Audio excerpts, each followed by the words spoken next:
Yes, yes, yes. It's time for your favorite podcast. This is Survival of the Fittest, the soup du jour. I'm Chef Roberto Trevino, and I'm thinking salt and I'm thinking pepper. And today is Friday. At least you made it. You try the entire week to get 100,000 things done. And by Wednesday, you're just sort of like, okay, is it happening? If it is, it's wonderful. If it's not, you roll with it. But Fridays, that's it. Did it happen? It didn't happen. It doesn't matter because tomorrow's Saturday. But today is Friday, and Fridays are very special for me. We're at the fifth floor at the Avalon Marketplace in Avalon Park. Sorry, and Avalon Park. The marketplace is cool because it has a lot of little restaurants, including Chicharron Grill, which is ours. And I spent some time there doing mofongos and empanadas and all kinds of good stuff. So come on by. But it's also has other great vendors doing, all American hot dogs and hamburgers, and there's a kind of an Asian place, and it runs the gamut. The great pizza place called Spoleto that I love, and every time I want pizza, I go there. So we have a lot of fun, but above all that, it's a wonderful shared workspace called the fifth floor, and you really, if you're planning on doing anything that has anything to do with, you want a place where you can do networking and you want to hook up to their web, or their internet, and you can rent little offices and you can really kind of do your thing and look and feel very professional. And that is available, and you just have to kind of like find a way, speak with the people here to just get your spot here and do your thing. Now, we're up here in the fifth floor. We're recording the podcast. There is a little studio that we like to use here, and it's exciting. And I'm going to take advantage of it and share with you these wonderful facts. And if you live in Central Florida or Orlando, you can come in and definitely take advantage of such a special and cool place. And then you can get some great grub downstairs as well. And there's great beer at the beer spot. So let's continue with our show. Today is very special because I like to share the mic. I like to have conversations and talk about different things and not necessarily have to do all the talking, although I like to talk. I'm here with Orlando Foodie Girl. You are here with Orlando Foodie Girl. Hello, Chef Trevino. I love you. I'm so happy to be here with you today. And that mofongo downstairs is fantastic. And, she knows because all of you who follow her on Instagram know that she goes to some of the most exciting restaurants in Central Florida. She goes on cruises. She goes on airplanes. They really trust her opinion. They love what she does. And I'm a follower, and I have been for a long time, lucky enough to have become friends. And, the best part is that she really knows what she's doing, and she does a great job. So you definitely want to follow her, and you want to be in the know. So let's get on with our conversation. Tell us a little bit about why you decided to have, like this sort of like almost like this golden touch for restaurants. Gosh, I've been eating since the day I was born. It's kind of been an obsession. I wake up every morning and I have to eat something. Gotta go to bed. Made sure I eat that day. Usually don't go a week without eating. No. But honestly, the way I became a food influencer, if that's the way we're going, was honestly by mistake. Oh, wow. I've always made really authentic homemade recipes with really unique ingredients, the garbanzo flours, the coconut flours, the ghee of butter, just really rich, delicious ingredients and fresh ingredients. And there came a point in my life when I had dated somebody who was a self-proclaimed food influencer, food critic per se on YouTube.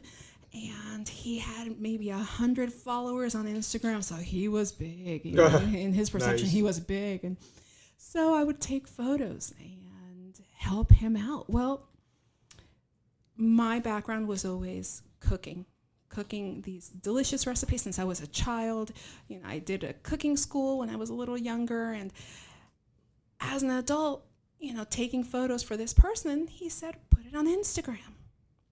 I never had an Instagram account. Well, that Instagram account started having followers, local followers, which led to 1 photo, to 2 photos, to 3 photos, to 20 photos. And then my account grew bigger than his.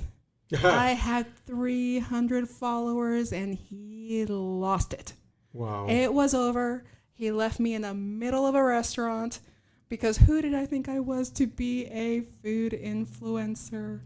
But, here we are almost at 40, actually across social media platforms, probably about 46,000 followers. Wow. And that's a little bit of the background of my story. But let's get back to you. Your mofongo is, I don't know if I'm allowed to say this, but the best in Central Florida. And I'm sorry to those that make mofongo. I'm sure it's fantastic. But then there's next level. This is like one of the most next level flavors I've experienced with the chicharrón in there and the garlics and the butter. It's more of an experience than just mofongo. Well, I think with mofongo, there's a certain reality to making mofongo because the plantains have to be incredibly green so that you can just optimize the amount of starch that goes into it. So it really kind of binds and it really has a flavor level. It's like when you cook pasta and you don't ever throw away the pasta water because the level of starch that the water has is important for the pasta. So it's very similar with the thing like mofongo. You have that green plantain. The level of starch is key. Of course, I'll be honest with you. It's one thing to say like, oh, it's my mofongo, but it's our mofongo because, we're a team, have great cooks. Here at it's Chicharrón Grill, by the way, just in case you want to know and you want to come try this mofongo, which I love as well, by the way. And that allows us to really have excellent mofongos, that we really have passionate people involved with us from my business partners to the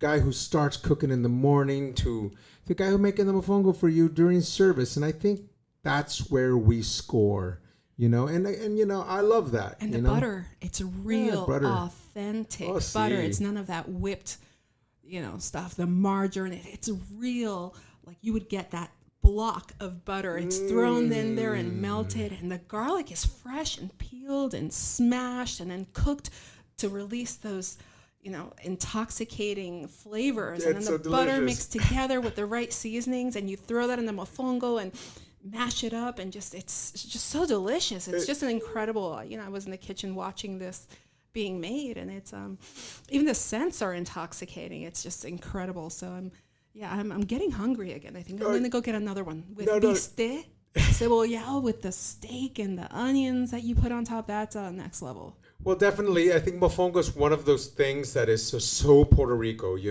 There's not another country on the planet that makes mofongo. I mean, in the Dominican Republic, they do mango. It's a little bit different process. Very similar, but different process totally.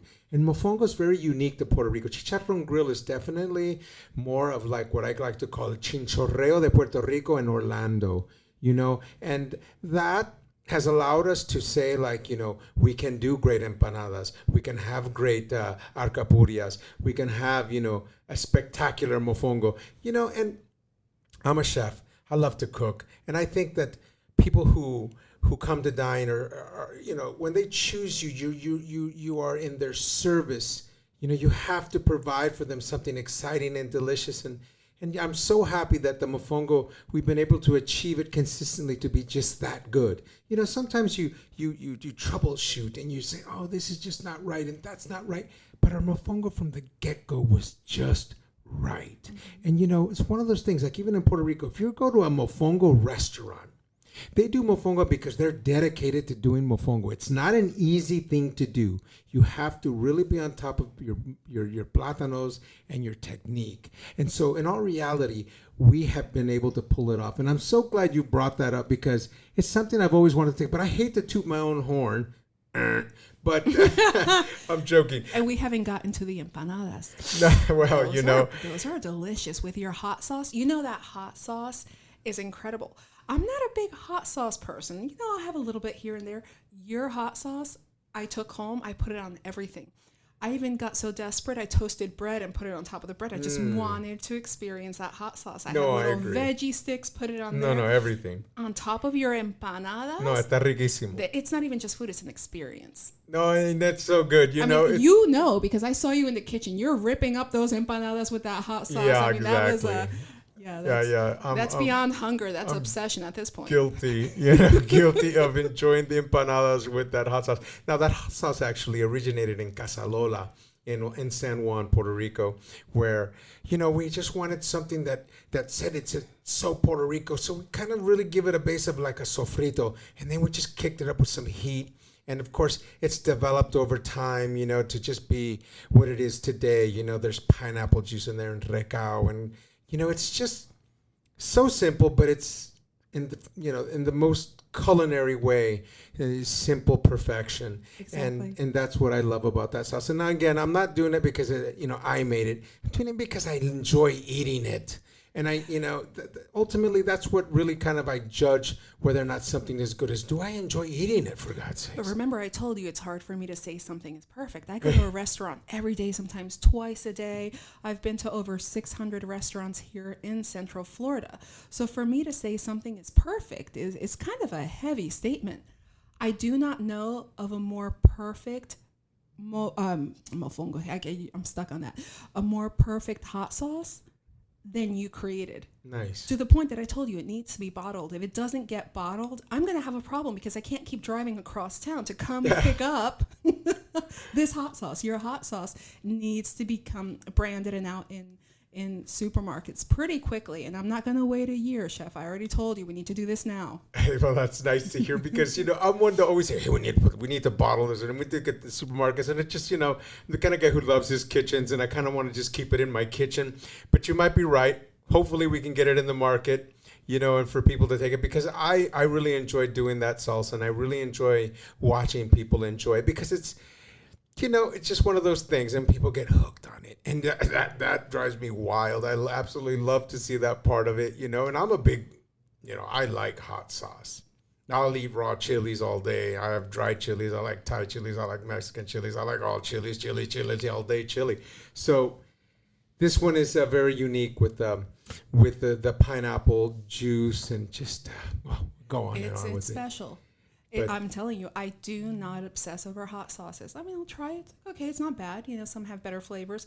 But your hot sauce with that combination of the pineapple and the little peppers, it's unique. It's special. And don't get me wrong, I've had hot sauces with pineapple, but yours, the combination and the ingredients put in at the levels that you put it, created the most perfect hot sauce I think I've ever experienced. Wow. And I'm not saying that because you're a big deal, because we all know you're a big deal. Because if it wasn't, but it's it's trademark worthy. We need to trademark it, copyright it, put it in supermarkets, ship it across the world, stamp it from left to right, put it down the street from me in the supermarket, and then I'll be happy. Well, I always nicknamed it actually La Tropical because, we would say like, mira, I pique La Tropical.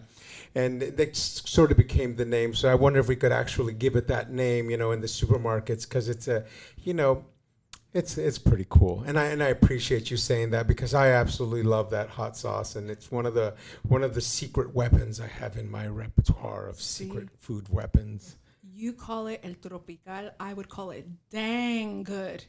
And that's it. Like, dang good, period. That's awesome. Copy marked, your face on the front, on the back, I don't care where your face is, dang good. That's the name I gave it.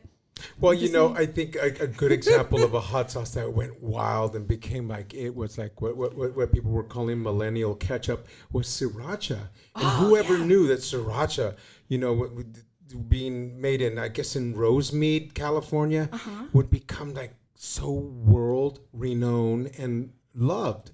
And if God willing, we could make our sauce as popular as sriracha, Sriracha salt. Did you know they make sriracha Oh salt? man, they do everything I put now. it on French fries. I create these French fries. I put sriracha salt, and then I create my own mayo ketchup. But I don't do it with mayo. I do it with sour cream, so it's not so sweet. With a sriracha salt is I like the sour incredible. cream. Yeah, I don't like sweet ketchup. Kind of mayo. cooling and very, very rich. I like that. Kind of even almost reminds me of something kind of almost Indian, you know. There you go. That's so delicious.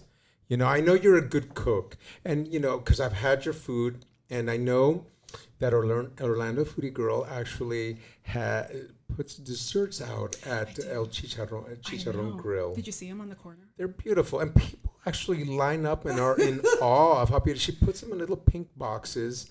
They look very elegant.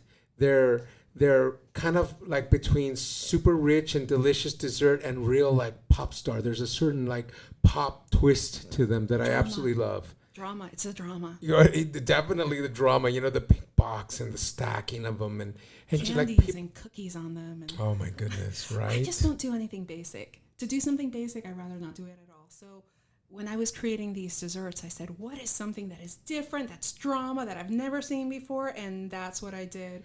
I took a dark chocolate brownie, rich, a little bit fudgy on the inside, nice and crisp on the edges. You bite into it. Sometimes it has a crisp from the cookies on top. It has sometimes Oreos and Reese's peanut butter cups to create the salty and sweet flavors with caramel. I mean, it's next level.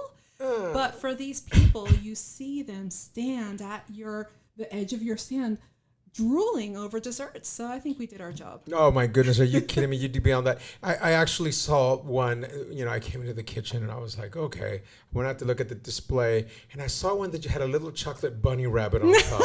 and I said, you know what? This is what I call the ecstasy of Easter. You know, the Easter bunny just laying in more chocolate with just all these little like candies and little like sequin looking things. It almost looks like a little dreamy and heavenly dessert. And, you know, we're happy at Chicharron Grill because, you know, again, we do mofongo, we do empanadas, we do that hot sauce. And then we have these elegant, beautiful little pink boxes of wonderful desserts done by Orlando Foodie Girl. And, you know, it's given us a lot of clout. It makes people really say, like, wow, they're really doing something special here. Mm-hmm. And that's cool. You know, you hear us here like we're acting like it almost sounds like we've just met, you know, and we're having a conversation. But the truth of the matter is, you know, we work together and, you know, nothing like good synergy to do something incredible. And that's what I absolutely love. So, I mean, you know, hopefully we can continue to do wonderful things. And if you're ever in like Avalon Park, come grab one of these desserts. They actually fly off the shelves. They do. They go pretty fast. So it's one of these you gotta, especially on the weekends. We try to create more for the weekend so that, you know. But they go. You know, sometimes people come here and they panic because they're gone. But come in early, grab them, and then you're good. But don't get it without the mofongo, without an empanada. You have to grab the whole experience to really have a foodie flavor adventure, which is great, and I absolutely love that. And I think, you know, having a great beer right next door to us, I mean, literally you just reach over the counter and you're grabbing the killer beers, a great selection of a brewery here from, I'm not sure where, actually I shouldn't even have mentioned it if I couldn't. I think it's called Bowings. Yeah, is Bowings. It Bowings? Yeah, Bowings. Mr. Producer, what is the name of the beer? Yeah, he loves to drink some like you. There's no out of style. The producer here does not want to speak, but there is a brewery right next to, or it's not a brewery, it's a little. Well, there's a bar, and they have it on tap, and they keep it super cold, classy, and it's though. nice, It's classy, very classy. I think the whole marketplace at Avalon Park is very classy. The minute you drive in from Alafaya into Avalon Park, you're met with all these wonderfully manicured oak trees and you know, hedges and everything, and it's just like there's a certain feeling about Avalon Park. For us to be in the marketplace, you know, where it was very, like I said early on when we first started the podcast, a very thoughtful project. From the marketplace to these shared, you know, what do you think? I mean, what do you think of the fifth floor? The fifth floor is amazing. It is. It's beautiful. I mean, the wooden tables. Well, this is a $15,000 table. It's not a wooden table. This is the mama wooden table. This is edged live. I think it's oak. It's like live oak edged. Maybe how long is this? It's taller than me, maybe 6, 7 feet. Yeah. 8 feet long with these leather and stainless steel chairs. Yeah, it's beautiful here. But about Avalon, the area of Avalon, what I love is there's a park. Yeah. So you could pretty much walk anywhere and find either a flower shop or you could find a little dessert shop. I mean, our desserts are better, but but yeah, if you walk a little bit down, you'll see this cute little park with a little trail that goes around it. And you walk in circles or you go run around it, and they have little benches where you could sit down and get your little ice cream and enjoy the scenery and the trees, and it's very pretty here. Yeah, no, I mean, talk about planned community. And once again, not like to the point where it feels cookie cutter. It almost feels very organic. The apartments above some of the retail spaces, and it's very nice. I say to myself, whoa, what was that? I heard a me somewhere. I heard you say passionate. Yeah, again. Again. It's exciting though, and Avalon Park's definitely somewhere you need to come, and you need to try some of the restaurants here. There's some good ones, and the marketplace is a lot of fun because it's kind of a shared food hall. And I know the food halls become very popular, especially in Central Florida, well, everywhere actually, around the country, or probably around the world. Honestly, it's But on the weekend, they have live music. Live music. So if you go downstairs, you get your beer, you get your mofongo, your empanada, your rice and beans, you get a dessert. You can sit outside, listen to the live music, enjoy the warm weather because we're in Florida, And it's very cozy. It's cozy, family friendly, still nice enough to go on a date, hang out with girlfriends, hang out with the guys. There's so much community and richness just around this marketplace that, I'm just excited to be part of this with you guys. I mean, it's just desserts, right? But still. No, there's so much to it. I mean, all of us, But even the sushi spot downstairs, right. It's more like poke bowls. They are fantastic. Their sauces are great. There's the smash burger spot. They do really well with their fries. I actually had a smash burger there. It was really good. The barbecue Korean spot I haven't been to. Apparently our producer has been there. Have you been there yet? Yeah, I tried it a while ago, and I think they do it well. They just pull it off, honestly. Not trying to reinvent the wheel, but it's very authentic. It's definitely got the Korean angle going, which is fun, The coffee shop there with their nice little cookies and... there's a lot of places right next to a Chicharron Grill. There's a little winery with 100,000 million wines. I don't know, maybe it's just 100, but it feels like a lot because they took up 2 spaces. No, and it's I think some kind of trading post. It feels like a trading post. Doesn't it? It's super cool. You can get organic honey and different little like high-end sort of cooking things that you want in your pantry when you want to feel fancier, when you want to impress your friends. But that's another thing I was thinking. Like if you were in the mood to get some food, like some empanadas and mofongo, or anything, quite frankly, in the marketplace, there's a place called what's it called? Cheese and Share? Oh, I love Cheese and Share. They do these boards, these charcuterie boards that are so cool. That's one of my favorites. And I was thinking, you grab a bottle of wine from the trading post, you grab one of those charcuterie boards, and then you finish, of course, with the empanadas and mofongo. Yeah, it's true. And you have a bottle of wine. And I say to myself, like, that is like a 10 for lifestyle. Cheese to Share is next level when it comes to the charcuterie boards that they create. Agreed. So it's a perfect little appetizer before people would come to Chicharron Grill. You get the charcuterie board for the table, right? Everybody snack on their cheeses and their meats and their little nuts and their little sauces and the honeys, right? And then you go to have the full meal. So if you don't want beer, and there is a full bar here as well, but if you don't want a beer or a cocktail. We have Malta. Yeah, we have Malta. Yeah. Definitely have Malta. For all the puertorriqueños, créeme que Chicharrón Grill es como estar en Puerto Rico. Y es, let me say this in English for all my English-speaking friends. Eating at Chicharrón Grill is like if you were in Puerto Rico. And again, I wanted to capture that tradition of chinchorreo, where in Puerto Rico you basically hop from little spot to little spot, and you have some of your favorite little street food. And that's exactly what Chicharrón Grill is.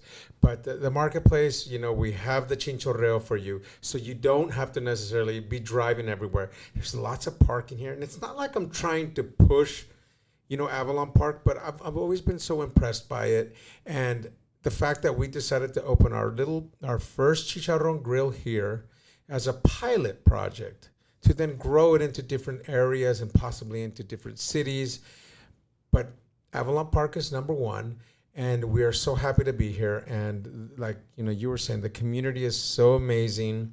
Y tú sabes, we also have a lot of Puerto Ricanos who moved here and live in the area, so we have a lot of locals that come to Chicharron Grill, which is really cool for me, and I love that. And for people who came from New York, the marketplace reminds me of when I used to walk the streets of New York. I used to go down the stairs to this underground marketplace, and they have all these little types of eateries. This one did sandwiches. This one did soups. This one did, charcuterie boards. This one had something else.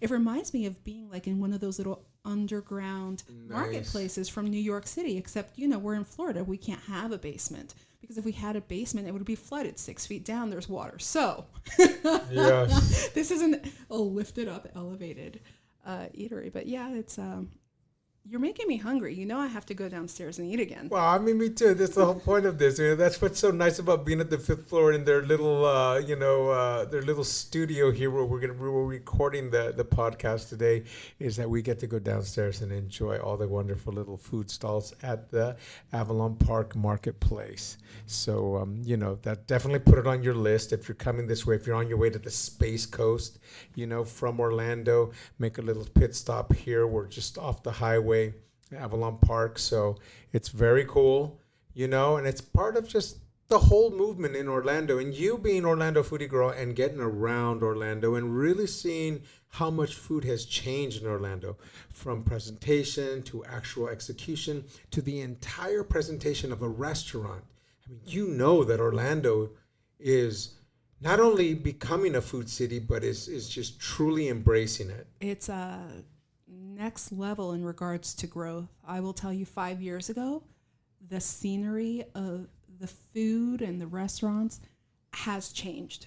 Before, I think we were having this conversation earlier, how before we talked about how, food had to taste good, and now it's more about the experience. And that's one wonderful thing about here, that people, especially in the weekend, will get to experience live music outside and have their malta or have their beer or ciclón. I'm sorry, I'm looking at ciclón right now.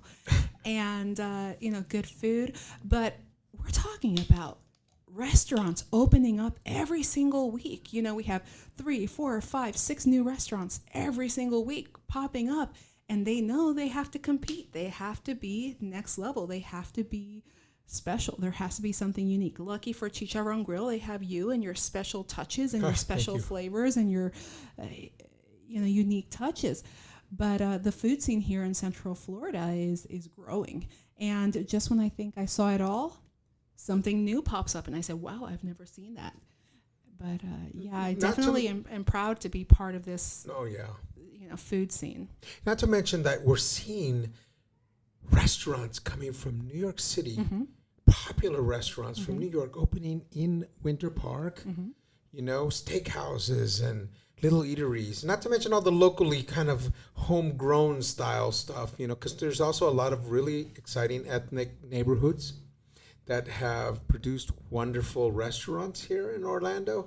But to see the major players not necessarily going to the major parks, Disney and Universal, coming into the community, when it used to be in the past where you could only go to the really known restaurants in those parks, and that's just not the case anymore. No.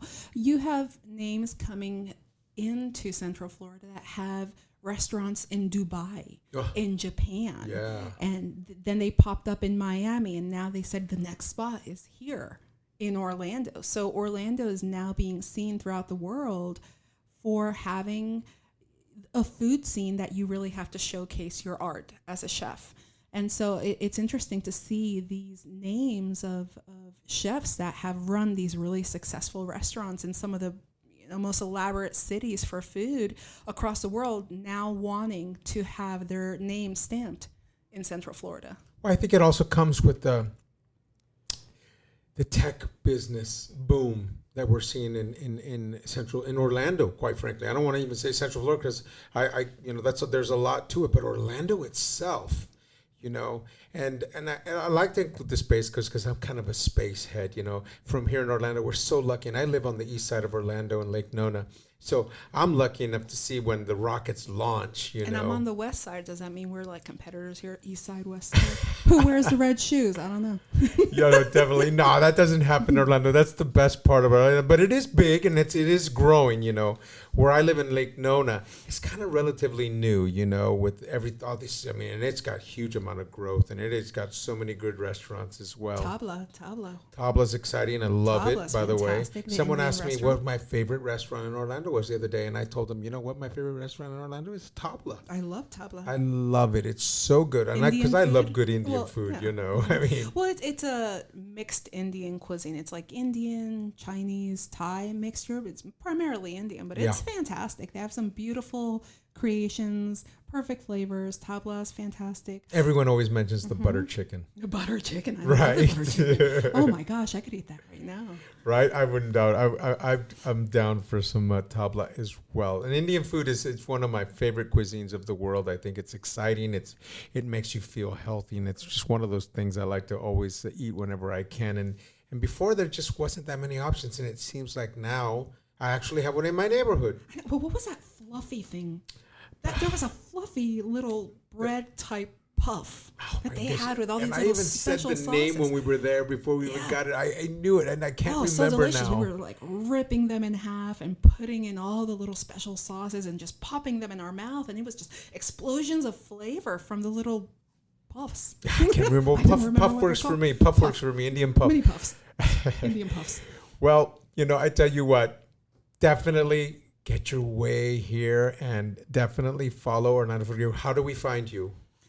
On Instagram, it's Orlando Foodie Girl. On TikTok, it's the Orlando Foodie Girl. You have to put the because somebody stole my account a long time ago. Yeah. It's like they really wanted it. I don't know why they don't even utilize it. But the Orlando Foodie Girl on TikTok. On Instagram, Orlando Foodie Girl.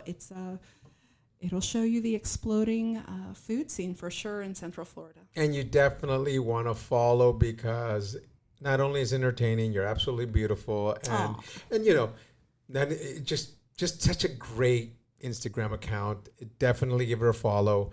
And even if you don't live in Orlando, and the day you do make your way into Orlando, be ready to go out and eat wonderful food because we have great options. So, what do you think? When do we do this again?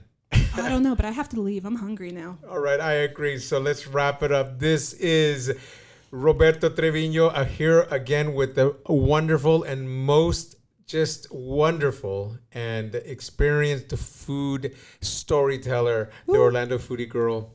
That's me. And I'm here with the incredible, amazing Chef Trevino. Thank you for having me on your show today. And this is Survival of the Fittest, the soup du jour. I love you all, and we'll see you real soon. Come visit us in Central Florida. Saluda a todo mundo. Lo quiero.